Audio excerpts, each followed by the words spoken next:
My name's Dave Kung, and I am not one of the organizers, but the organizers of these sessions are apparently legitimate rock stars. So I'm up here to introduce our next speaker. This is my good friend BK, Brian Katz, to talk about how do vowels work. Please help me welcome him.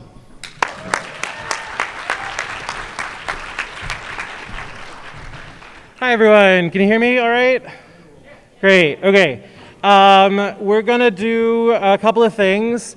First, a brief comment about the context. I'm in some personal pain about the way the decision about the location of this conference has been made and the other accessibility issues, and that's been a challenge for me. And on the one hand, I'm very proud that the MAA takes inclusion and hopefully eventually justice really seriously as one of its missions, and not just for its membership, beyond the scope of its membership, but sometimes in some of my interactions, the work has been the opposite direction, that calling out white supremacy has been deemed worse than sustaining white supremacy, and so I'm sometimes ashamed of that, and that's not what I want for this society.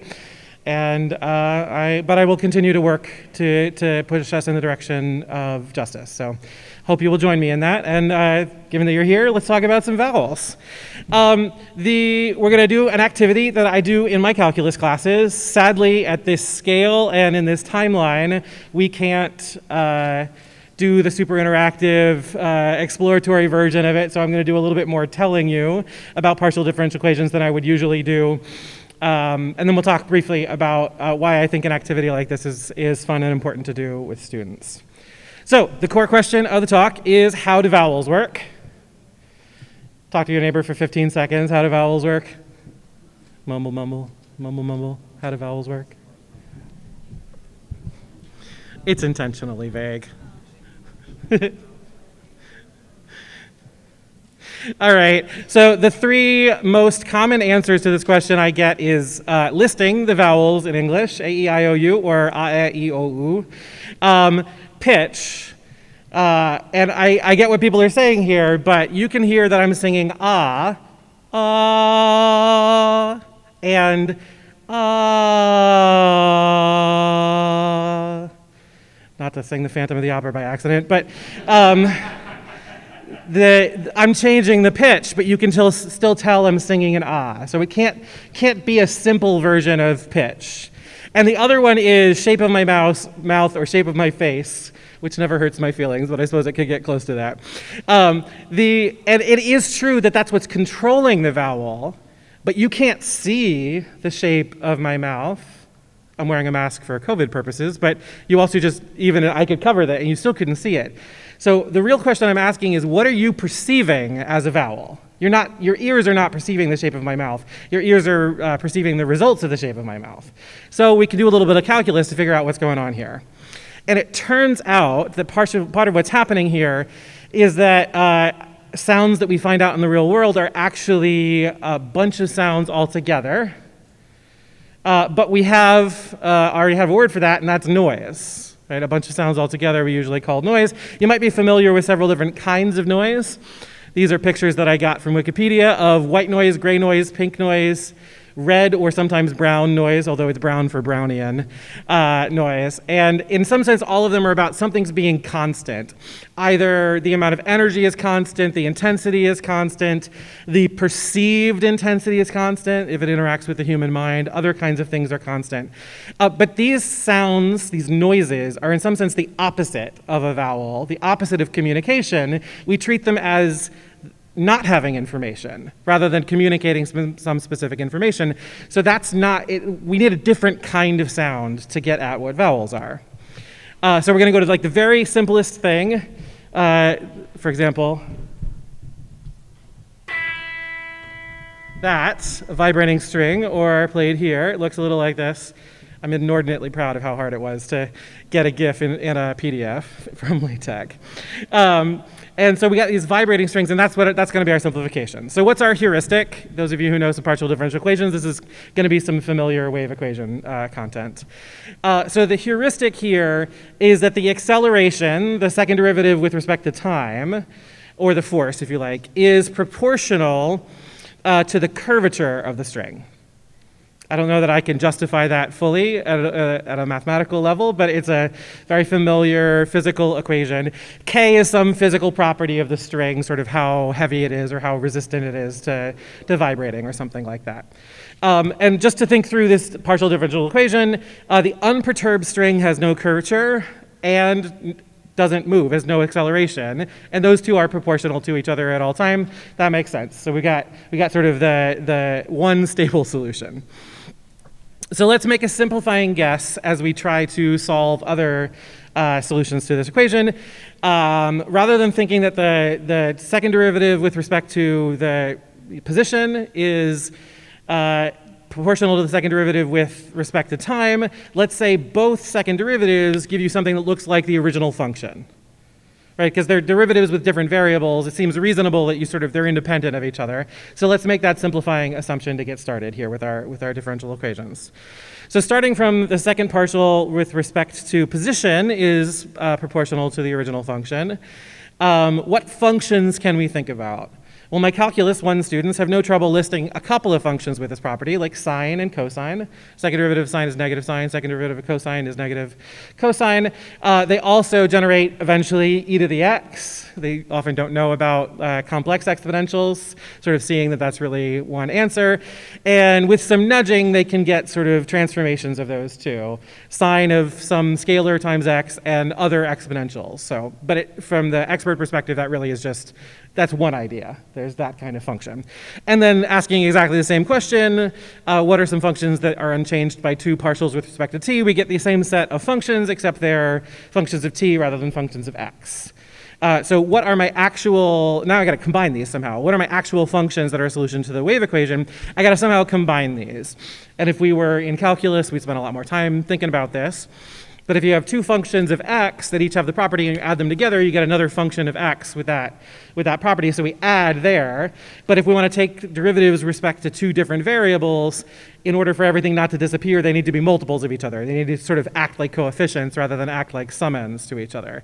So that generalizes to maybe our solutions look something like this, where we have a sine and a cosine of mx. They have to be the same number there so that when you take two derivatives, that's a scalar multiple of the original function.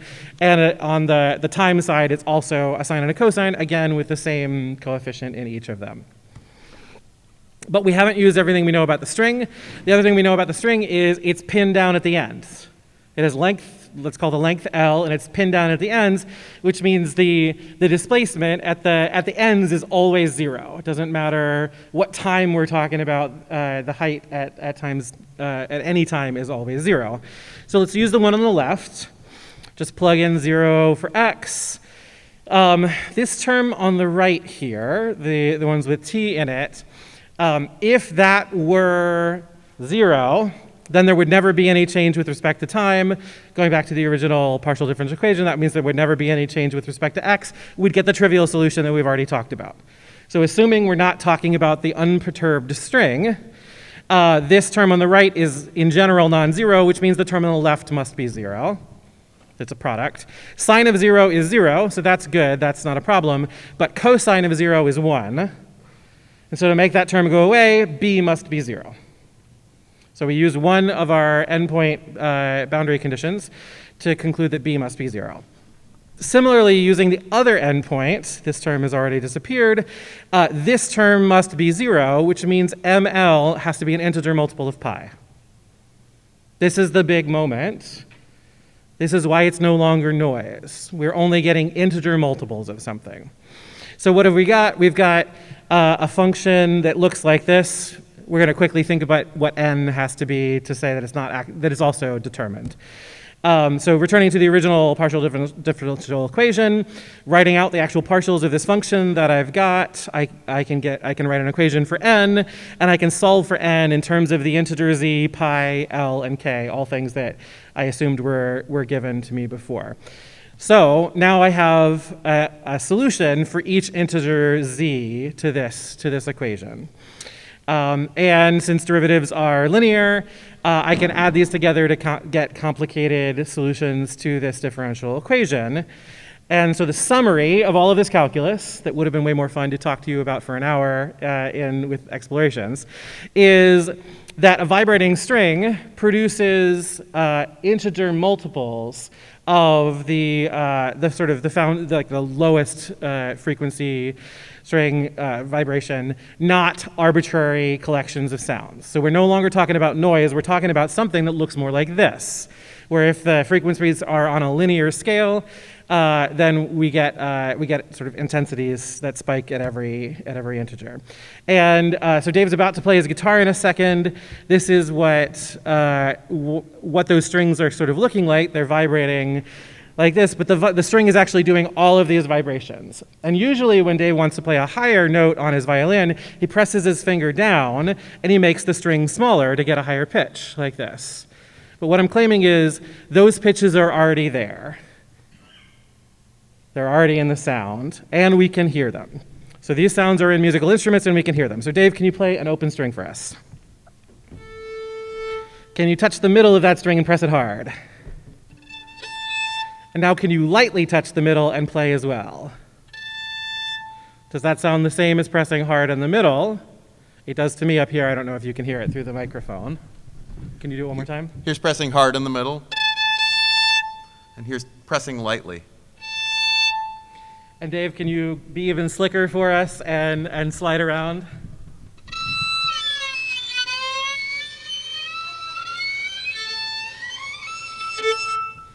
Thank you, Dave. Clap for Dave. So the claim there is that those sounds were always present. I could do the same thing on the guitar, but we started late, so I'll forgive you that one. The same pitches are present there. And then let's see if I can successfully play my flute in public for the first time in a decade. I should have warmed up.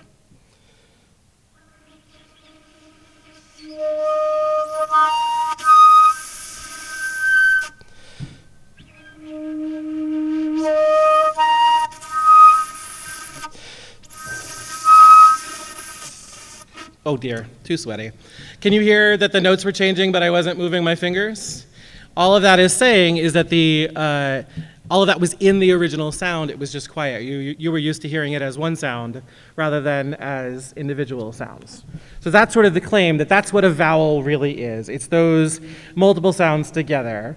So that's lovely, and you can hear those sounds, but those are all kind of artificial things. Let's hear some humans actually make some sounds that use this calculus property.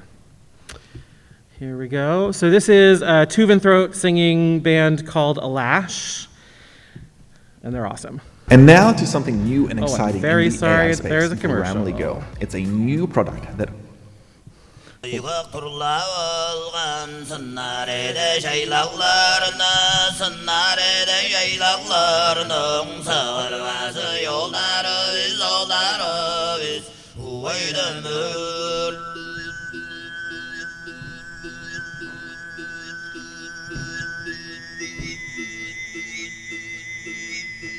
Can you hear it?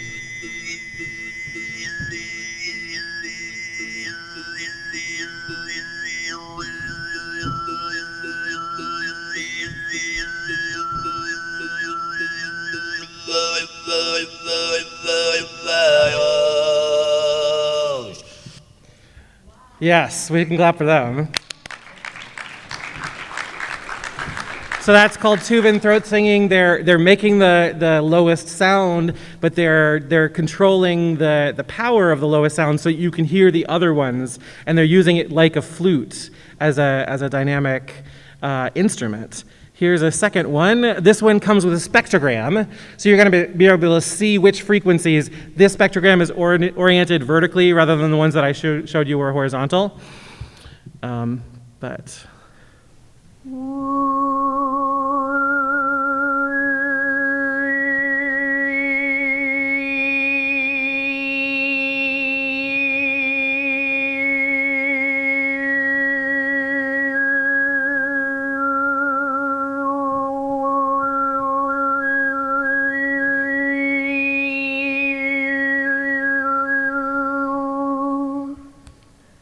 yeah, we can clap again. They're awesome. And the final one, because why not show some TikTok at a math conference, is like the Tuvan throat singing, but simpler.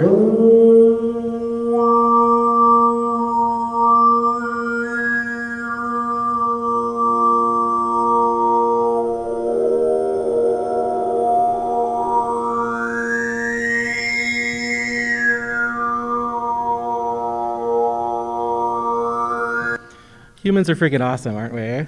Yeah. All right, yeah, clap one more time. Okay, here comes the dangerous part. You have to play along now. So I want you to all stand up. And we're going to do some singing.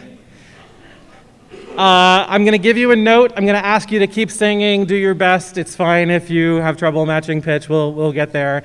But try to sing that. And if you run out of breath, just stop, take a breath, and come back in. So first, we're just going to start with humming.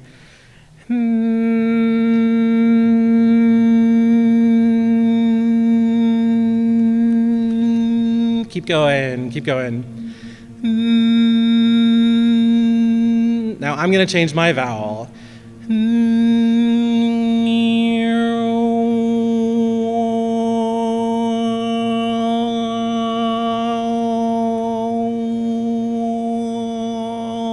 Keep going. Can you hear mine? Great, the speakers are good enough. Okay, I'm going to try one more time.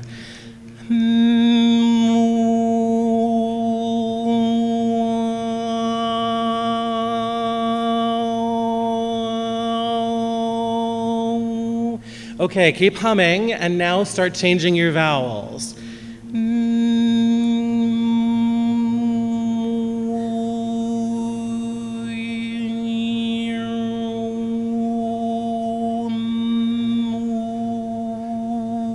Take a breath, come back in when you're ready.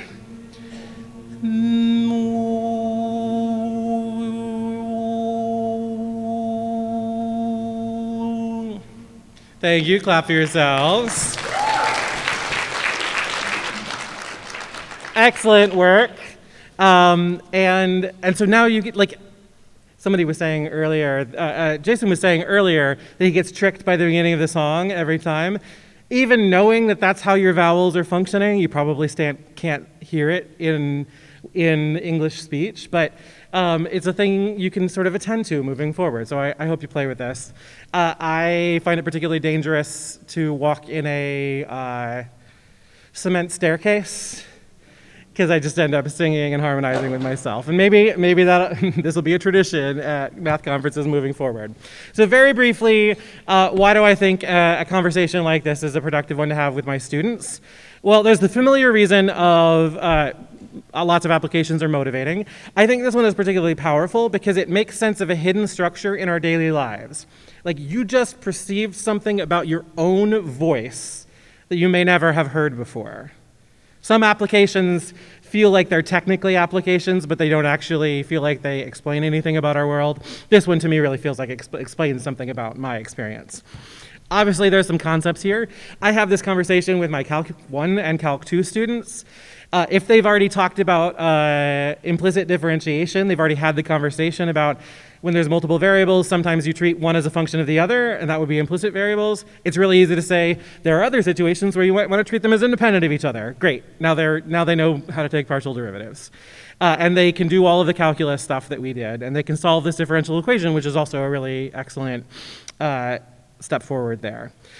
It's often a very silly activity. There was some giggling going on for some of you. Sometimes it feels a little uncomfortable to sing. And it's an embodied activity in which you're reasoning about mathematics, but you're also doing it through your body. And I think that can be really powerful. And there's some potential for other connections. So here's one I've been thinking about recently. I'm going to sort of throw out a conjecture there that an accent is kind of like choosing a linearly independent set in an infinite dimensional vector space. So this is the picture of a particular sound. So modulo what pitch this one is, all the other ones are integer multiples of that one. So we can sort of say, and then there's an amplitude or a power or something like that for each one, i.e. there's a real number, associated with each of the following integers. That's the infinite dimensional vector space. And then an accent, you should be able to tell the difference between different sounds. So an accent is in some sense a choice of linearly independent vectors inside this infinite dimensional vector space. So if you wanted to talk a little about linear algebra or infinite dimensional vector spaces, we could do that. Almost at the end, this is an activity that allows me to bring in my student expertise. So if Dave were in the class, I would have asked him to bring his violin to class that day so we could do it. I often have students who play brass instruments, which are like the flute, particularly powerful because they change notes without changing their hands. Students who have singing expertise, students who might, I've never had a student who knows how to do Tuvan throat singing, but you could have a student who knows how to do that kind of work with their voice, or who has a cultural expression that involves attending to these overtones. And so it's a powerful way to bring that expertise into the classroom.